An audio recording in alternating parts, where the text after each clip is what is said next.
One of the causes of World War I was the complex web of alliances between countries. Once the fighting started, these pacts pulled them, one after the other, into the war. Have you ever made a pact with someone? Of course I've made a pact with someone, like my best friends, Secrets. It's a big thing between girls. I've made pacts with a couple of friends not to tell people they have crushes on. I made a pact with my friend that we were going to succeed in school and go to an Ivy League college. You have to sign the honor code for the school, and if you go back on your agreement with them, then they can kick you out. I have made a pact with my brother when we went to college that we wouldn't grow apart because I wouldn't be seeing him a lot. If I get all A's, I get a dirt bike. We sort of have an unspoken pact with my parents that if we get good grades, we get to choose a restaurant that we want to go out to. I have a pact with my parents. Basically, if I don't do well in school, I get in trouble.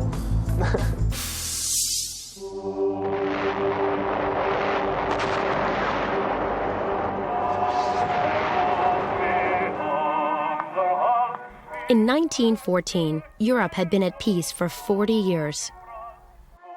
Industrial development had allowed Berlin and other cities to enjoy massive growth.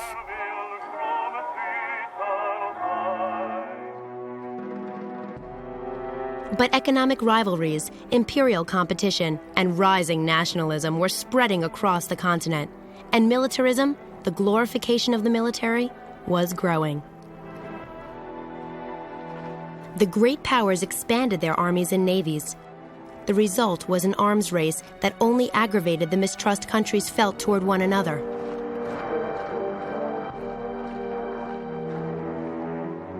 Distrust of each other led the great powers to sign treaties pledging to defend one another if they were ever attacked. These alliances were intended to create powerful combinations that no one would dare attack. Gradually, two huge alliances emerged: the Triple Alliance of Germany, Italy, and Austria-Hungary, and the Triple Entente of France, Russia, and Britain.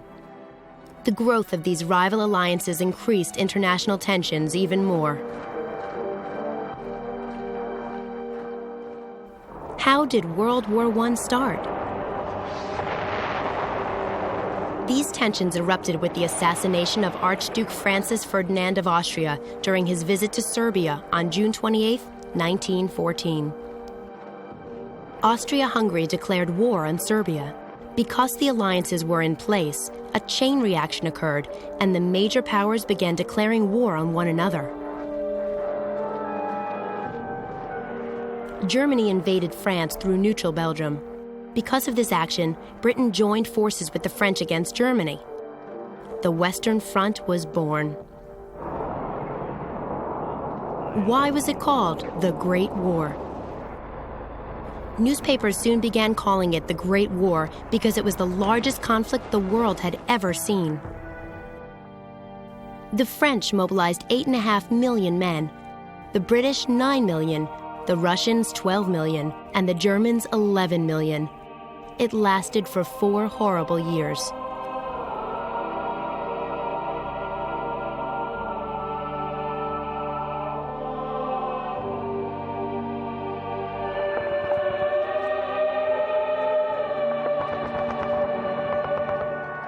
When the war started, people were full of enthusiasm and patriotism. Young men rushed to enlist, and crowds cheered them. But their enthusiasm was short-lived. This was a new kind of war, far deadlier than any fought before.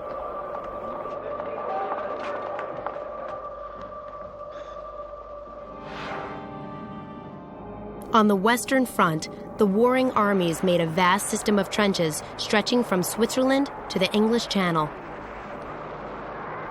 Between the enemy lines was no man's land, an empty stretch of ground filled with bomb craters and barbed wire where no soldier could survive. How did technology change the war? Military tactics had not changed for 100 years, but weapons had made the leap into the 20th century. There were new inventions like machine guns that could fire hundreds of bullets in a minute. Now a single defender could wipe out a whole troop of oncoming soldiers. Artillery could bomb enemy encampments from miles away. The new factories back home could pump out new weapons at an unheard-of rate. And now science, previously seen as a sign of progress, was used for killing. Chemical warfare was also put into use. Poison gas, capable of blinding or even killing, was now part of a soldier's arsenal.